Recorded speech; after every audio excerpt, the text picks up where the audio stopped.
Buenas tardes, bienvenidos a una nueva emisión de Políticas Públicas 2030.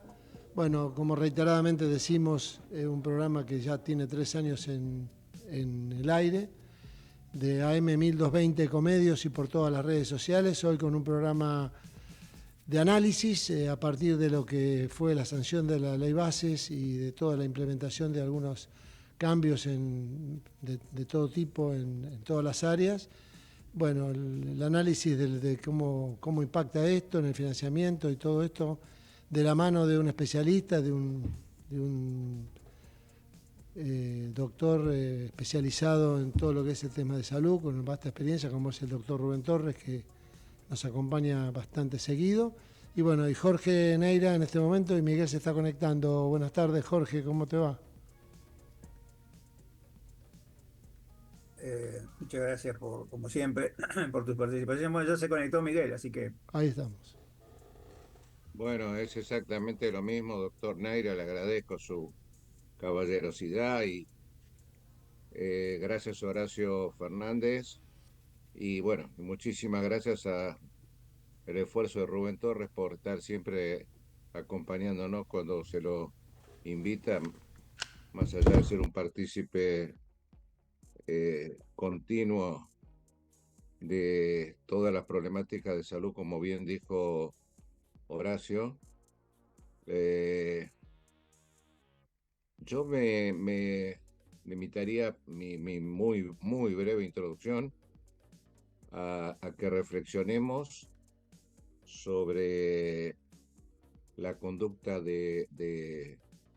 o perdón, no, la importancia que le puede estar dando, si es que fuera el caso, este gobierno nacional que asumió en el mes de diciembre del 2023, si tuvo alguna repercusión al día de hoy en alguno de los subsectores, sea el de las obras sociales o medicina prepaga, y su implicancia sobre prestadores individuales, es decir, el equipo de salud y los institucionales, hospitales y sanatorios, y muy especialmente, por lo menos sé que lo comparten los dos compañeros de ruta que tenemos hoy, Jorge y Rubén, sobre el paciente, o sea, sobre el afiliado, sobre la persona.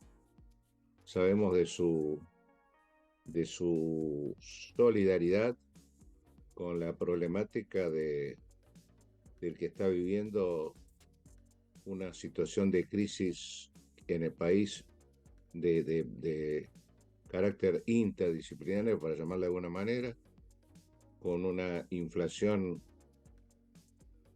prolongada, alta y prolongada, sin perjuicio de otros problemas que estamos recibiendo de un mundo con algunos problemas que también son, a mi criterio, novedosos y están influyendo sobre las negociaciones a nivel internacional.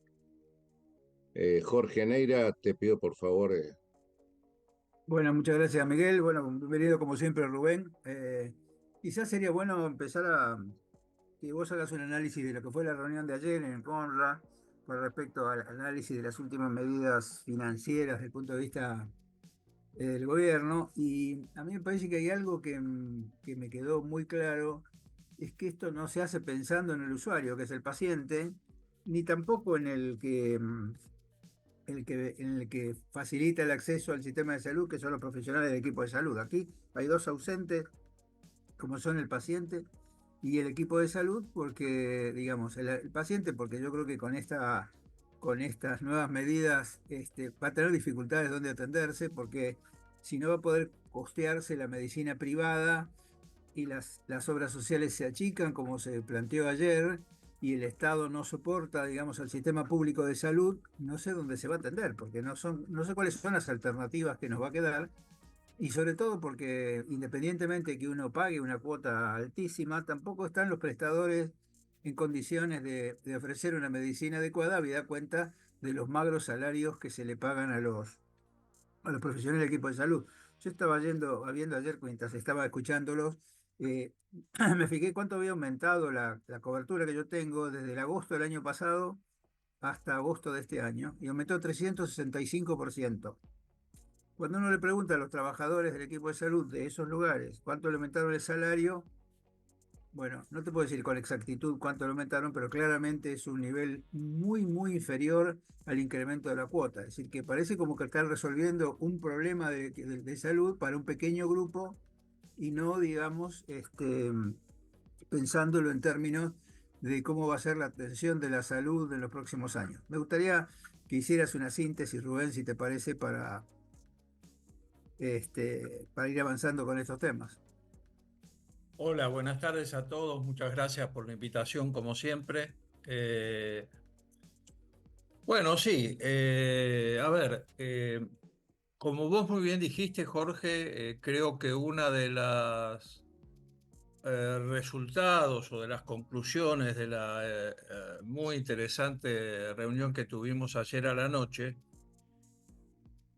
pasó por dos cuestiones. Una que es la que vos planteás. Es decir, que resulta muy difícil responder en qué beneficia al actor central del sistema, que es el ciudadano, no el paciente, el ciudadano, las medidas que se han tomado. Y realmente creo que todos los que estábamos ahí coincidimos en que cuesta encontrar realmente al ciudadano como objetivo en esas medidas en los tres términos que cabría encontrarlo, ¿verdad? Una que es la de el acceso, aumentar el acceso, otra que es la de mejorar la equidad en ese acceso, y la tercera que es incrementar la calidad de las prestaciones que se le brindan. Así que eso claramente coincidimos todos en que no se encuentra.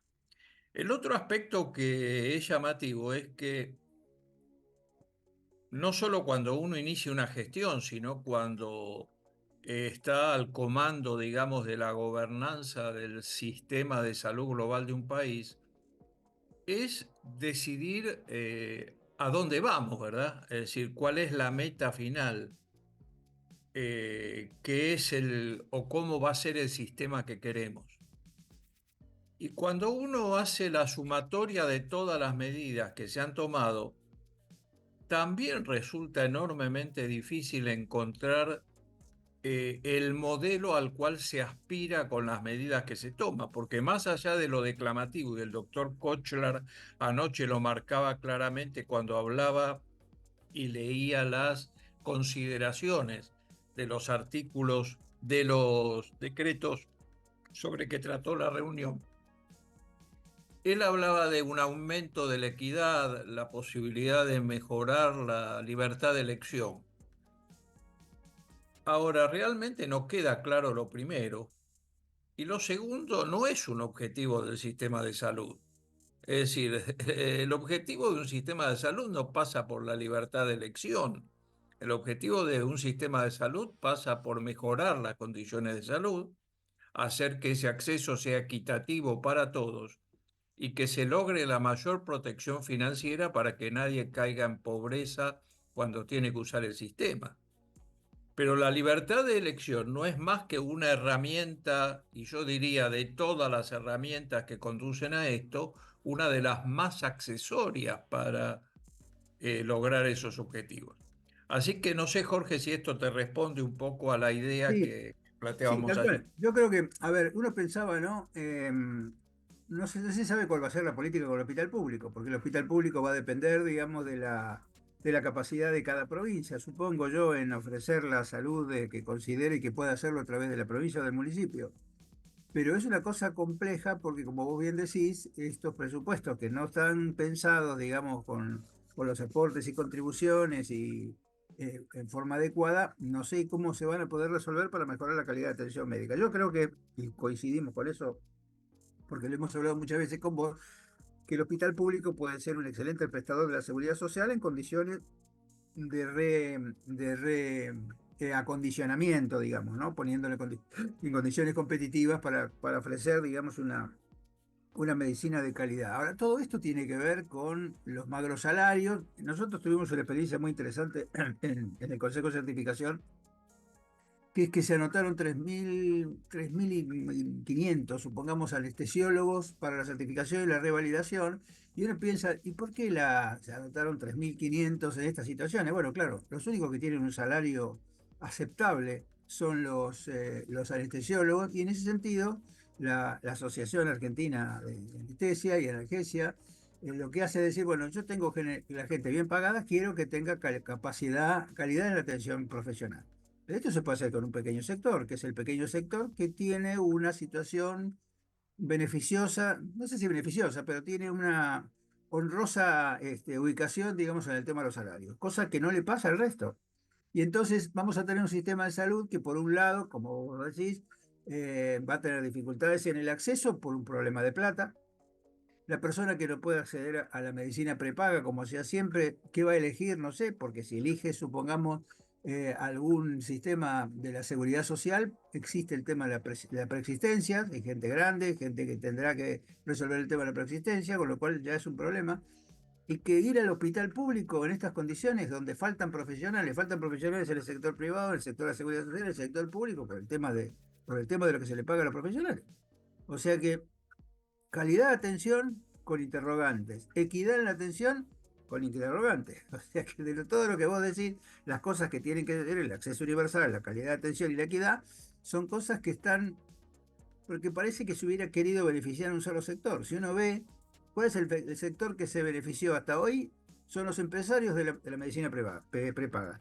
Ni siquiera te diría el sistema de medicina prepaga, porque no todos tienen acceso a eso. No sé si vos pensás lo mismo, pero de este 365% de aumento de la cuota, digamos, esto no se vuelca hacia el sistema, sino que algo pasa que es como una deuda impaga, que se pagó una deuda que se debía y con eso consideraron que no tenían que hacer ninguna otra cosa.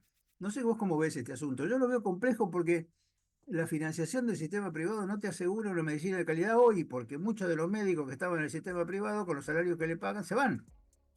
Como yo decía el otro día, hoy, por ejemplo, que se puede importar un insumo, por ejemplo, un stent, el problema que tiene es que no hay nadie que lo ponga. ¿Por qué? Porque con los sueldos que le pagan no le conviene trabajar en eso. No sé vos cómo ves este tema. A ver, Jorge, yo lo dividiría en dos aspectos. Voy primero a este último que vos marcás. Coincido con vos en que el nivel de gasto, digamos, de la medicina prepaga no se condice con los niveles de calidad. No Claro. solo por las razones que vos decís, sino que yo iría más profundamente, ¿no?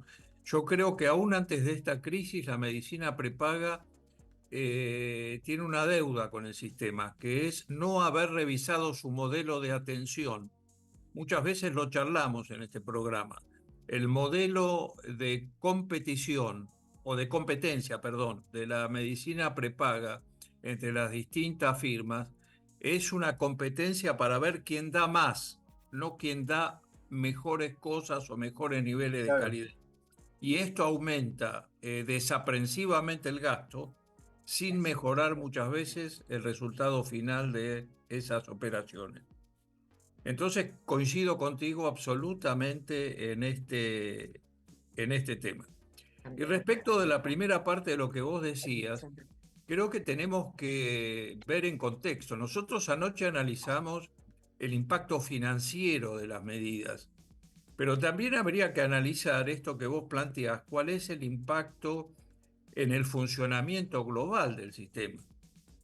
A ver, vamos a tratar de hacerlo con una cosa gráfica y muy, muy pequeñita. A ver, hay un porcentaje pequeño, pequeño, porque realmente creo que no alcanza el 10% de la población que tiene cobertura de medicina prepaga que ha abandonado sus planes porque no puede pagar.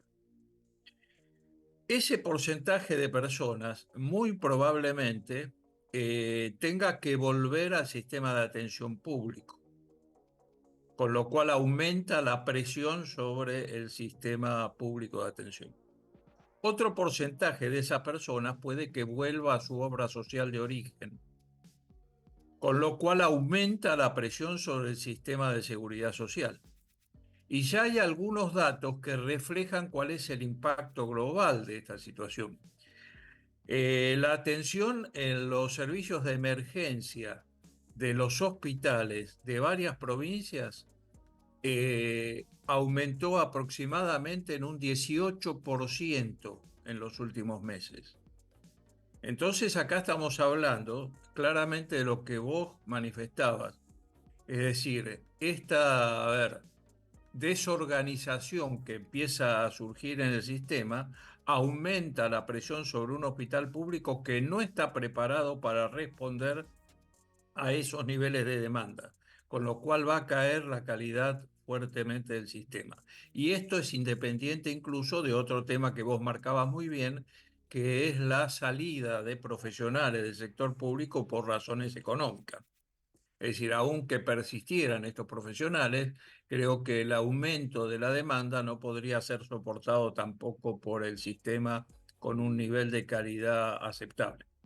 Sí, fíjate vos que hay algunas instituciones que están suspendiendo las atenciones, sobre todo pediátricas. Es llamativo, digamos, el descenso, y esto se vio, digamos, en el último llamado examen de residencia con respecto a los cupos, que aun si bien aumentó con respecto a los del año pasado, la cantidad de gente que se anotó para el examen de residencia, hay especialidades que no se eligen.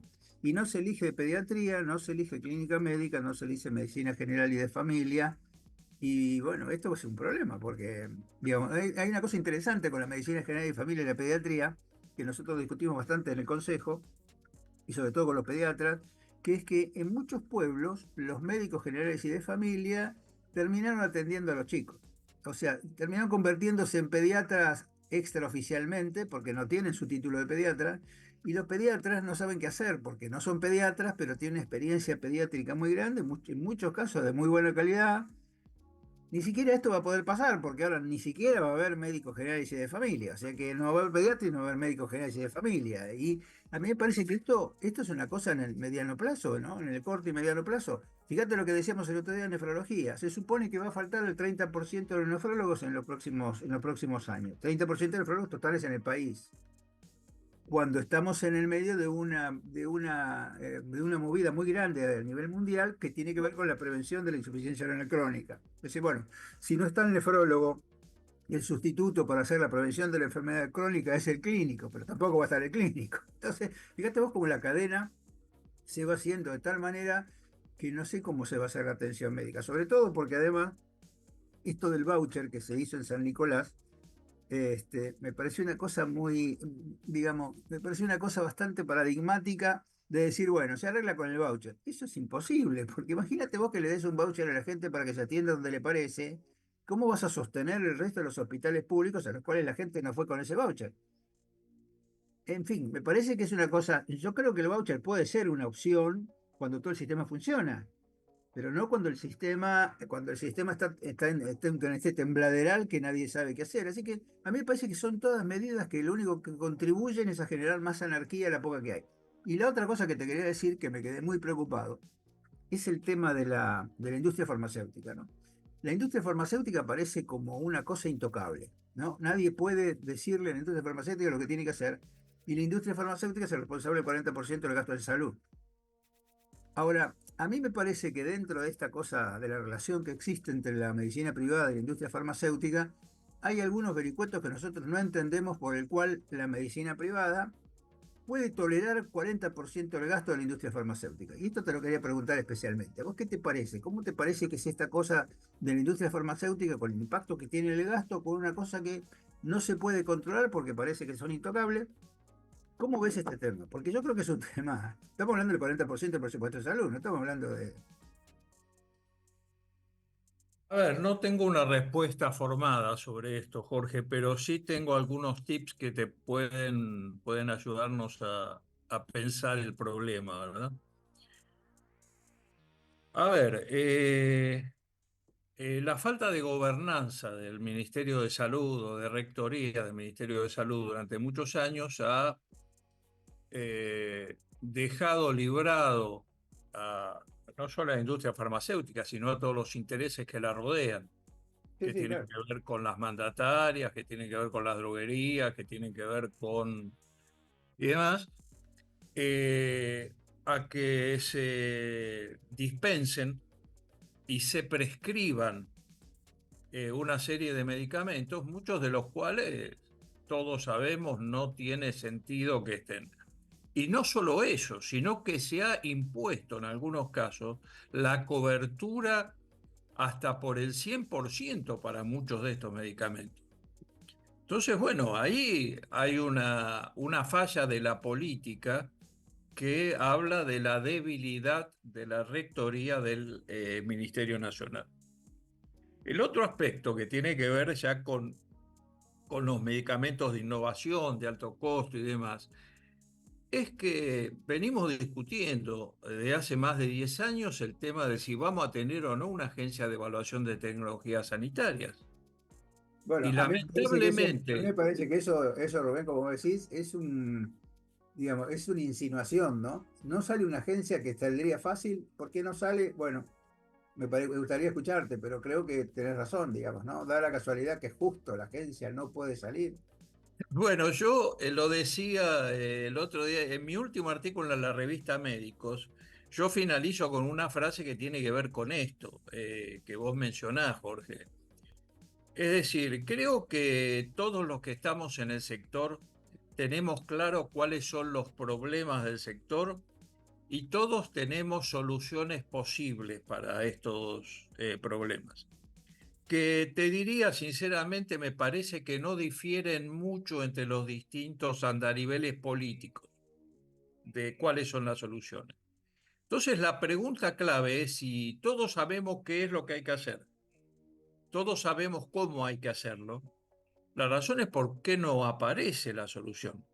Y el tema claramente es que existe acá un problema político, que es un problema de poder, ¿m? Que evidentemente está trabando soluciones como paradigmáticamente es que a pesar de estar de acuerdo la mayoría de los legisladores, estar de acuerdo la mayoría de las bancadas, no hemos podido tener una agencia de evaluación de tecnología.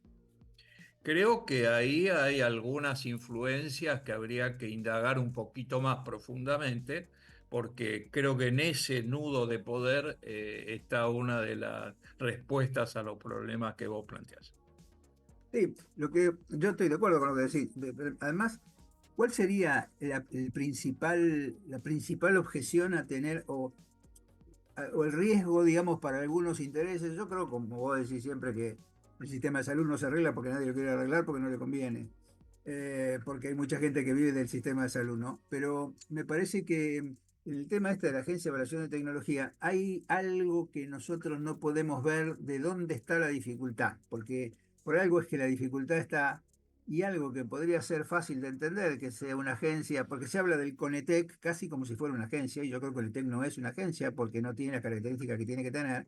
Parece como que eso tranquiliza las conciencias, y la gente que habla bien del Conetec por ahí no se preocupa porque salga la agencia. ¿Por qué crees que la agencia no sale? ¿Cuál te parece que es el principal escollo? Son algunos actores que como no van a estar ahí adentro, no quieren que salga porque se van a tomar decisiones que no les conviene. ¿Es porque por un tema de intereses? ¿Cómo ves vos? ¿Cuál es el principal escollo que tiene la agencia?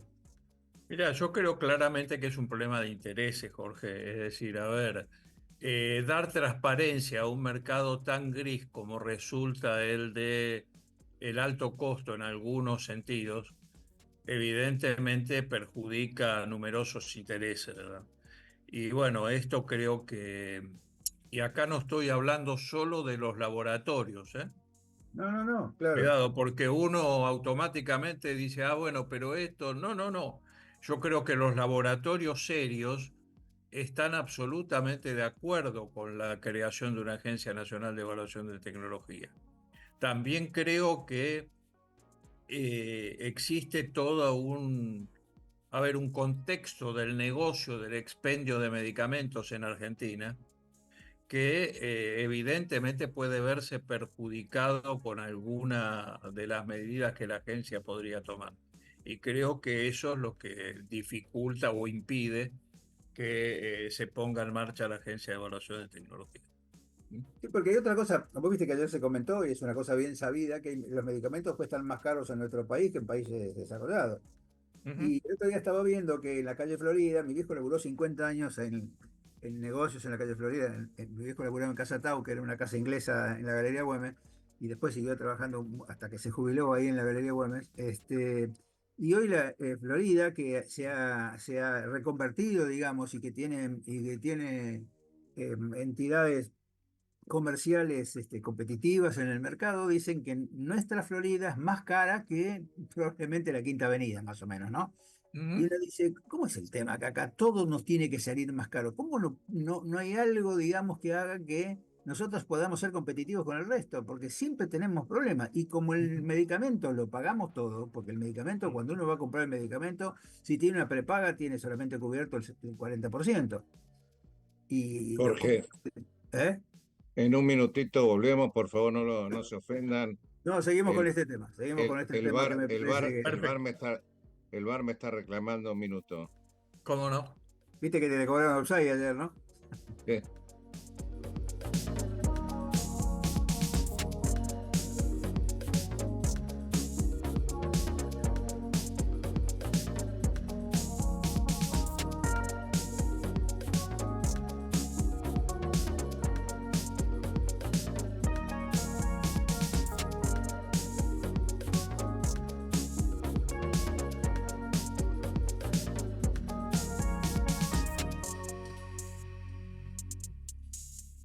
Ecomedios.com AM1220.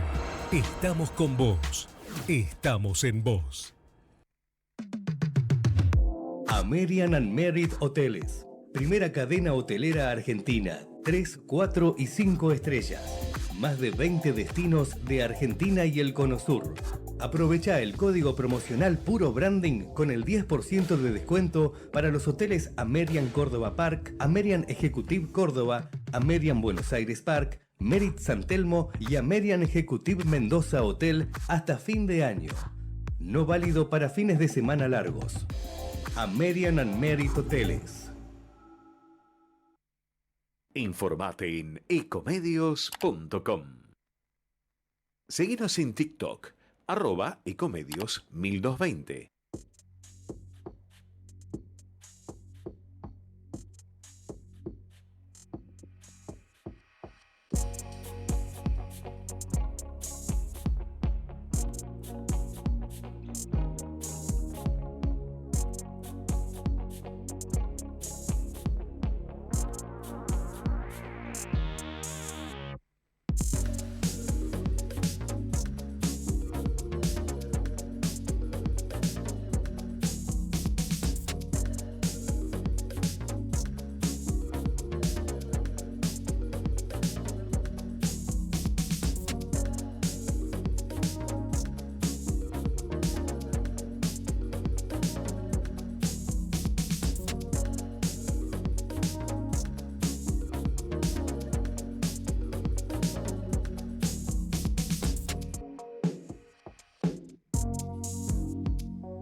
Bueno, y pasado el corte comercial de rutina, continuamos con el programa.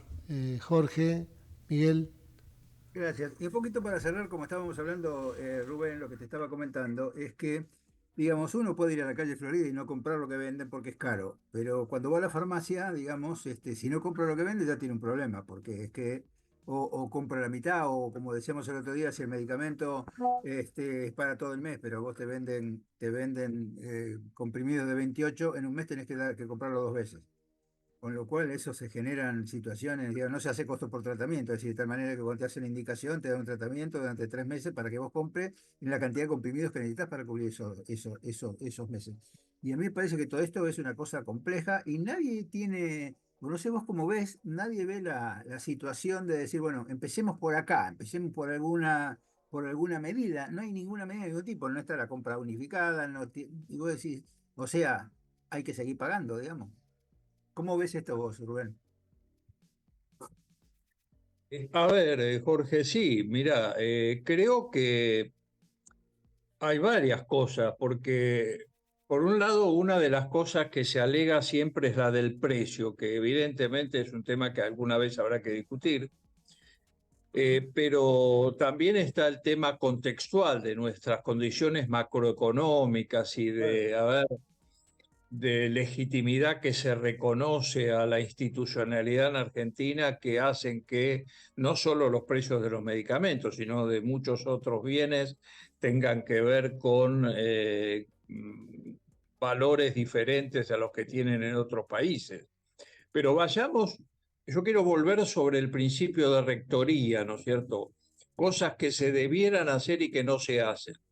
Es decir, hay muy poca actividad por parte de la Autoridad Sanitaria Nacional respecto a las conductas prescriptivas.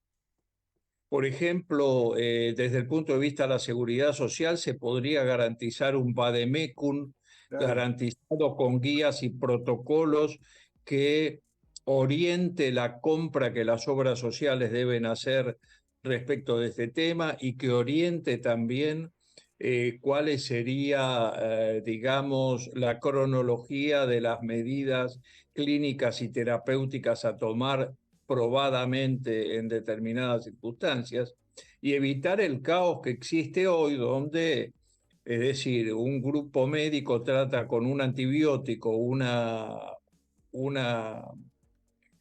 patología y otro grupo terapéutico lo trata con otro y un tercero lo trata con una tercera. Entonces, creo que hay mucha actividad para trabajar en ese tema y creo que, bueno, en todos los sectores que tienen que ver con la prescripción, repito, con la regulación, con la Agencia de Evaluación de Tecnología, con la revisión de precios, hay un amplísimo campo para trabajar conjuntamente en este tema, ¿verdad? Sí, sí. Perdón.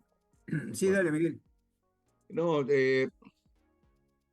a propósito de lo que venimos hablando desde el principio del programa y volviendo a agradecer a Rubén, eh, el tema es si vamos a ratificar que conocemos los problemas, sobre todo ustedes, conocemos qué hay que hacer, conocen qué hay que hacer.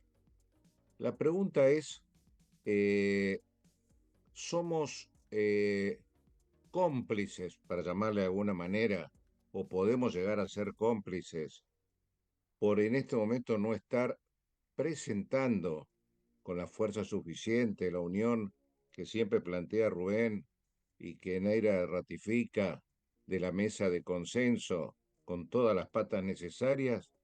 Somos cómplices de o una mala praxis política, gubernamental, falta de gobernanza, o somos cómplices de una corrupción, si quieren vamos a ser prudentes, y llamamos corrupción intelectual, para no hablar de una corrupción material, porque esta tendría el beneficio de la duda de indubio pro reo, la transparencia que ustedes hicieron mención antes.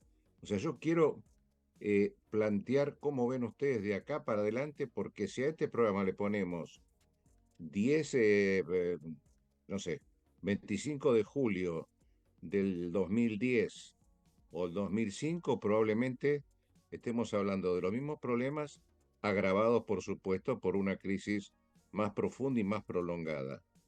El tema es, la pregunta sería, ¿por qué motivo nosotros no nos corremos y tratamos de salir de esa complicidad supuesta, hipotética, de la mala praxis o de la corrupción intelectual y decimos, de acá a 5 o 10 años yo veo este sistema en tales condiciones? Rubén, te pregunto, cómo lo ves vos esto que estamos viviendo ahora de acá a 5 o 10 años? Porque alguien está diciendo, yo me quedo tranquilo porque tengo asegurada mi supervivencia.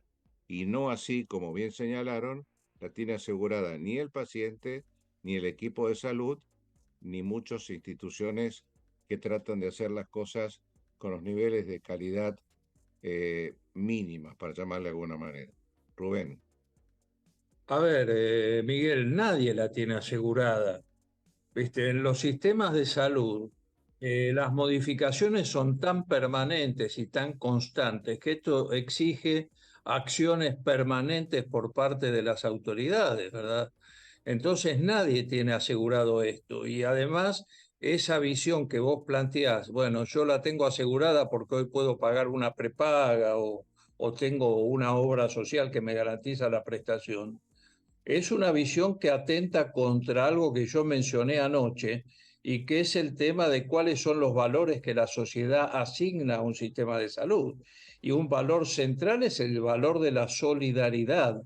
Entonces, cualquiera de nosotros, así tenga la posibilidad de pagar una prepaga, como seguramente somos quienes estamos hablando aquí, como aquellos que tienen el beneficio de una obra social de algún tipo, tenemos que tener una visión solidaria de ese sistema que permita que el acceso sea común para todos los argentinos.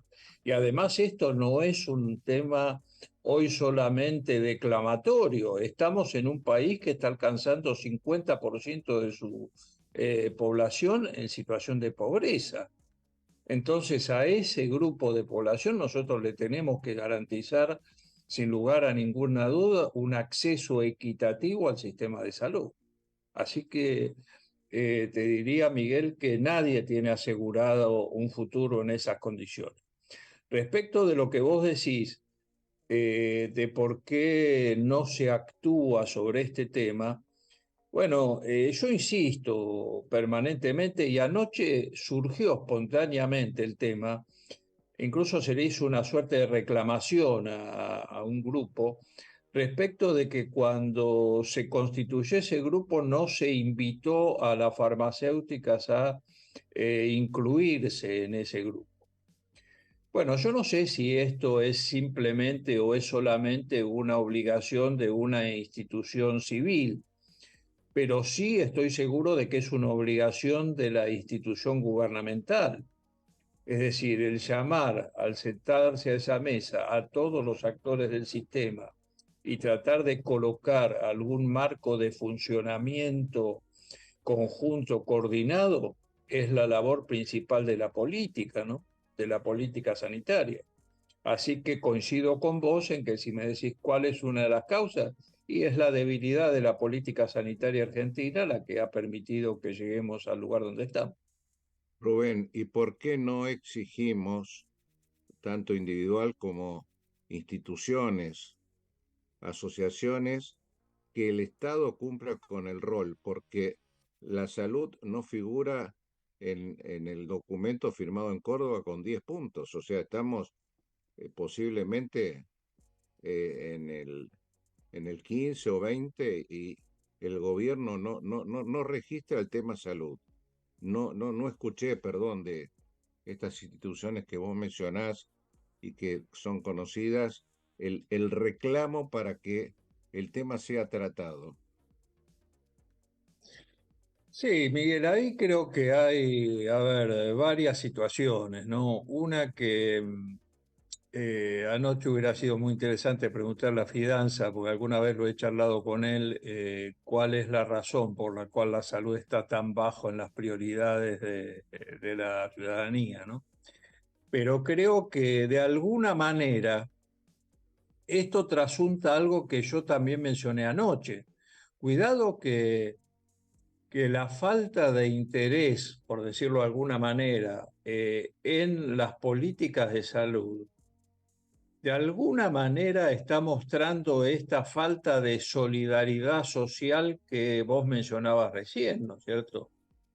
Cuidado que esta idea de que, bueno, yo tengo hoy mi prepaga y puedo pagarla, o yo tengo mi obra social y me va a dar una atención tarde o temprano, cuidado que rompe una lógica de solidaridad para el conjunto, hoy por lo menos para el 50% de los argentinos, diría, ¿no? Entonces, cuidado que acá hay que también evocar no solo una deficiencia del poder público, sino también de la propia sociedad, que está demostrado algún rasgo por allí de falta de solidaridad o de entender la necesidad de la solidaridad en la constitución de un sistema de salud, ¿verdad? Lo Así que último, creo sí, que no, que no, te quería saber tu opinión, porque yo cuando digo la tiene asegurada puede ser un grupo pequeño de la población, así como un subsector que piensa que de por vida va a poder seguir usufructuando eh, una situación de seguridad, digamos. Vos me entendés, total. creo que no tengo que ser más explícito. Hay algunos que creen tenerla asegurada, pero no del lado del usuario, sino del lado del financiador. Exacto, exacto. Sí, sí, lo digo desde todos los aspectos. Yo también lo decía desde ambos lugares, tanto del financiador como del prestador, como del propio, digamos, usuario o beneficiario del sistema. Sí, sí, desde todos los lugares. No se entiende esto que creo que de alguna manera esta crisis, como todas las crisis, despierta o va a despertar, está despertando, digamos, un mayor interés en el problema, porque, a ver, hay un grupo de ese 12% que tiene medicina prepaga en Argentina, que claramente ha visto de un día para el otro, está viendo de un día para el otro desaparecer una presunta garantía de seguridad que tenía en el sistema, ¿verdad? Entonces, creo que esto podría ayudar a modificar ese pensamiento. Sí, a mí me Gracias, parece que una de las cosas que dijo Fidanza ayer, que creo que es bastante clara, es que el tema de economía y seguridad están siempre en el tope y nunca cambian, ¿no? Es decir, que nosotros seguimos siempre con el problema eterno de que no podemos resolver el tema económico y siempre se aduce que el problema del resto es secundario al problema económico. Entonces, el tema es, como yo lo hablaba con Miguel hoy, ¿qué hacemos cada uno, no? Porque en realidad vamos a decir, bueno, ¿qué podemos hacer cada uno? Bueno, yo en lo que hago me dedico al tema de la calidad. Entonces, todo lo que tenga que ver con la calidad me sumo, trato de convocar para la discusión y qué sé yo. Pero yo no puedo trabajar ni con la pobreza ni con el problema económico. Es decir, yo dependo, digamos, de las decisiones de otros para la pobreza y para el tema económico. Y esto a mí me parece que esta sensación de impotencia, digamos, de muchos sectores, y bueno, yo esto no lo puedo arreglar, entonces, ¿para qué me voy a poner a arreglar el otro tema si siempre va a haber problema económico?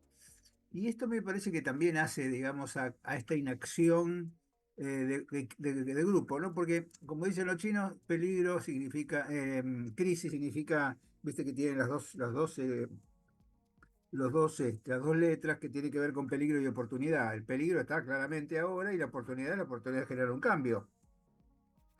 Ahora, a mí me parece que lo que es difícil es cómo encarar este cambio. Yo coincido con vos que habría que hacer una mesa de concertación, también yo lo propuse cuando estuve la vez pasada reunido en Conra por otro tema, por el tema del salario, y yo decía, bueno, que hay que hacer una concertación para que todos entendamos cómo son los salarios de los profesionales del equipo de salud, porque si seguimos pensando que la paritaria es la única solución, la paritaria lo único que hace es mantener la pobreza, porque lo que hace es actualizarte los sueldos al nivel de la inflación, con lo cual seguir cobrando lo mismo y tu capacidad adquisitiva es la misma o menor porque a veces la cosa sube más que la inflación. Y esto a mí me parece que, Ahora, Jorge, me parece que esta visión que vos planteás, que tiene aparentemente la clase política y demás, es una visión poco comprensiva del problema. claro, sí, ¿Por qué? Porque el hecho de que mejore la condición económica automáticamente no va a hacer que mejore la condición del claro, sistema. tal cual. Esto no es lineal. Y en contrapartida, te diría, o en forma contrafáctica, eh, hoy se podría mejorar mucho el sistema sin agregar dinero. Es decir, hay Claro, muchas cosas que se podrían mejorar en el sistema sin agregar dinero al mismo. Por supuesto que finalmente va a haber que agregar dinero, pero podría mejorarse claramente el sistema. Es decir, a ver, si se definiera el modelo de atención que queremos, bueno, ahí cambiaría, por ejemplo, el nivel de inversiones.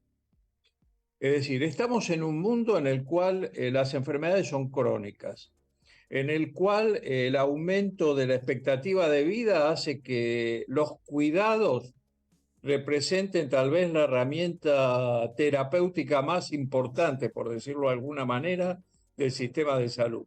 Y nosotros seguimos invirtiendo en hospitales de agudos. Entonces habría que revisar un poco esto de cuál es el modelo, y esto podría mejorar las condiciones de financiamiento sin agregar dinero. Yo estoy totalmente de acuerdo con vos. El tema es cómo se logra una mesa de concertación para que la gente entienda que esto es lo que tenemos que trabajar, digamos, porque en realidad hay muchas cosas que se pueden hacer. Hay muchas cosas que se pueden hacer con el hospital público, cómo mejorar el hospital público, cómo mejorar la calidad de la atención. Esto que hablábamos ayer del tema del profesionalismo de los profesionales, para la redundancia, de los profesionales del equipo de salud, que son especialistas, pero que les faltan herramientas de profesionalismo para tratar a los enfermos. Este tema del impacto que tiene la judicialización en hacer estudios y en hacer tratamientos absolutamente innecesarios, porque por las dudas se lo hago, con una sociedad que exige, porque cada vez está más exigente y que no participa tampoco de la discusión. Pues fíjate que la sociedad no participa de las discusiones de qué medicina quiere tampoco. Y esto es, muchas veces ha pasado cuando yo siempre insisto que tiene que haber una, una asociación de pacientes para trabajar en estos temas, y uno dice, bueno, ¿y qué asociación de pacientes? Porque las únicas asociaciones de pacientes que están presentes son las que tienen una enfermedad poco frecuente, y esa que tiene enfermedad poco frecuente tiene un objetivo que es conseguir el medicamento para la enfermedad poco frecuente, que tampoco hace, digamos, el sistema de salud a la discusión, por lo menos no es a la discusión inicial, sí, a la discusión total, pero no la inicial. ¿Por qué crees que cuesta tanto? ¿Por qué no se puede convocar y nadie se suma? Esto que vos decís, yo siempre cuando vos decís esto me acuerdo de la perinola, viste que la perinola cuando dice todos ponen, ¿no? Pon dos, saca dos. Bueno, esto es como la perinola, todos quieren sacar, pero nadie, el pon dos no lo tiene nadie, el pon uno tampoco, por la duda. Y esto a mí me parece que es una cosa compleja, porque entonces seguimos sin capacidad de opinión. No hay una opinión del sector. Si vos me decís, ¿cuál es la opinión del sector? No sé, hay opiniones individuales. ¿Cómo ves este tema vos? Claramente hay una falta de liderazgo muy importante en el sector, esto sin lugar a ninguna duda. Creo que lo hemos conversado en otras oportunidades. Yo nunca he visto en los 40 años de democracia una ausencia de liderazgo en el sector de la política sanitaria como el que existe actualmente. Por otro lado, anoche el doctor Servino mencionaba algo con lo cual yo también coincido, ¿no? Es decir, él decía, a ver, yo jamás me subiría o algo así, dijo, a un avión en la cual el piloto es simplemente un amigo, aunque no sepa manejar el avión, ¿verdad? Sí, claro, claro. Y lamentablemente en la política sanitaria muchas veces ha sucedido y está sucediendo esto, ¿no? Que quienes son elegidos para conducir determinadas sectores o determinadas instituciones del sector no tienen un conocimiento acabado de ese sector, ¿verdad? Entonces, creo que estas son algunas cosas que hay que revisar y que hacen a esto que vos manifestás. Sí, y otra cosa que yo veo también es la dificultad del mediano y largo plazo, ¿no? No se puede pensar en términos de mediano y largo plazo. Todo es coyuntura, coyuntura, coyuntura, porque es la que todo el mundo, digamos, tiene más a la mano, ¿no? Y Sí, entonces y me parece que además, como vivimos de la coyuntura, digamos, no se puede programar tampoco. Y esto hace que la gente diga, bueno, hasta que no se arregle la economía, ¿para qué nos vamos a sentar a discutir? Y genera esto que es la inacción, no solamente la inacción política, sino también la inacción de política de salud, ¿no? Y yo creo que esto es lo que hace que nosotros no tengamos capacidad de opinar en ningún lado. No esto sé que vos qué te parece. decís, Jorge, está clarísimo y hay un ejemplo patente de esta desidia, digamos, de la política en este tema, ¿no? Que es la emergencia sanitaria. Es decir, nosotros vivimos en emergencia sanitaria desde hace 22 años. Yo Claro, era funcionario cuando se dictó la emergencia sanitaria sí, sí. hace 22 años atrás. Creo que no existe ninguna emergencia que pueda subsistir 22 años. Es decir, ahí evidentemente hay un desinterés de la política por solucionar un tema que tiene solución posible. El problema es que hay que sentarse frente a ese problema y tratar de solucionarlo. Nunca en estos 22 años se ha hecho esto. Ahora hay una suerte de desesperación porque el 30 de julio finaliza esa emergencia sanitaria y puede poner en peligro a un importante grupo de instituciones del sector. Pero bueno, pero han pasado 22 años. Entonces, esto que vos decís es bastante claro respecto a el desinterés que existe en la clase política por algunos de estos temas que son claves para el funcionamiento del sistema. Sí, pero a mí lo que me llama la atención es la falta también de convocatoria. Yo tengo una experiencia con la academia que es muy interesante, que es que cuando nosotros convocamos a la sociedad científica para hacer algún consenso y eso, si lo hacemos por la sociedad científica es más difícil que venga gente y en cambio si lo haces desde la academia la gente viene. Porque, bueno, habrá que ver después, sentarse a analizar cuál es el nivel de credibilidad que tiene la academia como para poder convocar. ¿Por qué no hay una institución o por qué no hay un grupo que pueda convocar de la misma forma para conversar, para ponerse de acuerdo? Nosotros hemos hecho consensos en la academia con muchas sociedades, con 30 sociedades científicas sobre temas específicos, y bueno, cuando uno tiene la gimnasia del consenso, resulta que algo que parece imposible se hace de a poco, se hace trabajando, hay que hacer muchos manuscritos y qué sé yo, y finalmente después a lo largo de un año generalmente sale un consenso con la aprobación de todas las personas, ¿no? ¿Por qué esto no se puede hacer en los temas de salud? Yo pensaba Mira, cuando vos decías de las recomendaciones de la seguridad social hacia la utilización de medicamentos, ¿no? Esto se podría hacer con la sociedad científica sin ningún problema, porque si vos querés manejar el tema antibiótico con la SADI, la SATI y 2 o 3 sociedades más, vos podés armar un esquema de posología de antibiótico en esta situación de crisis, que después se podrá cambiar, pero en esta situación de crisis, esto es la recomendación. Bueno, ahora te dejo. totalmente, Jorge, lo que pasa es que tiene que ver con lo que te decía antes, con la ausencia absoluta de liderazgo en el sector. Liderazgo que está dado en las instituciones de la sociedad civil que se ocupan de política sanitaria, como está dado básicamente la enorme debilidad de quienes son las autoridades sanitarias nacionales, que tienen muy poco prestigio en general. En los últimos años ha sucedido, es decir, han accedido al Ministerio de Salud, a la Superintendencia y demás, personas con muy poca, digamos, a ver, por decirlo de alguna manera, trascendencia intelectual o trayectoria intelectual en el campo de la política sanitaria que permita que esas personas resulten líderes naturales de una convocatoria, ¿verdad? Entonces Sí, creo yo que creo que, ahí esto que vos decís está bien, pero tampoco tiene la gimnasia de la convocatoria. Porque vos me decís, bueno, yo hay temas que no conozco, pero yo puedo convocar para discutir ese tema, porque sé cómo se maneja la metodología de la convocatoria y del consenso, aunque no sepa del tema. está bien, Jorge, pero a ver, en un tema tan complejo como es la salud y mucho más la salud en un país federal como es el nuestro, es decir, vos podés tener la intención de la convocatoria, pero tenés que tener también en claro 2 o 3 cosas. Yo anoche las No, claro, mencioné. La obvio. primera de ellas es a dónde querés ir, es decir, cuál es el modelo al cual apuntás. En segundo lugar, cuáles son los valores centrales de ese modelo. En tercer lugar, cuáles son los mecanismos con que vas a financiar ese modelo que pretendés. Y en cuarto lugar, cuál es el modelo de atención que vas a utilizar para fortalecer ese modelo que querés. Bueno, y estas no son definiciones menores. Si vos no tenés claro este tema, bueno, es muy difícil sentar a la gente. ¿De qué vas a hablar con esa gente? ¿Y no te parece que se podría generar una opinión del sector pre-ministerio, digamos, como para decir, bueno, este bloque es el que piensa todo esto? Cosa que se le dé al ministerio algo que venga directamente del bloque, ¿no? Que venga de distintos sectores. Ninguna duda, yo creo que se puede generar esto sin ningún problema. Creo que todos los que estábamos anoche allí y que desde hace muchos años trabajamos en esto, tenemos la plena convicción de que puede hacerse esto sin ningún inconveniente. Y anoche había personas que venían del sector privado, del sector de la seguridad social y del sector público.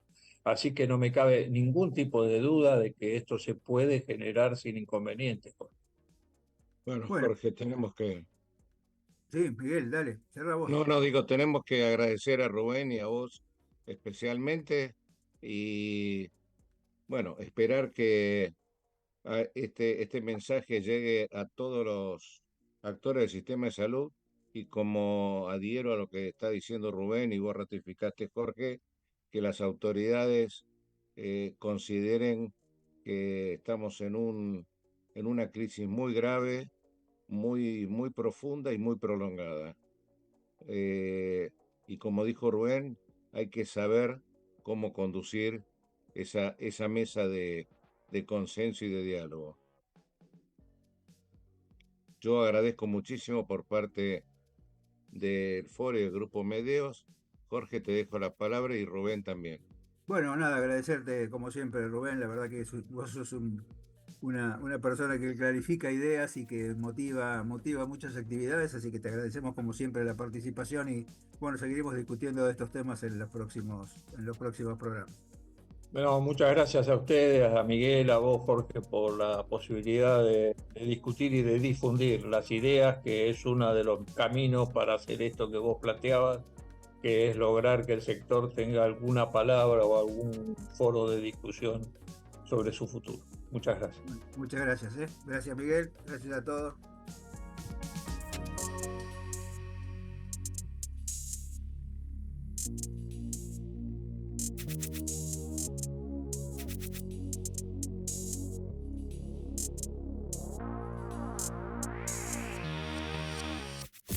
Desde Buenos Aires, transmite LRI 224, AM 1220, Ecomedios.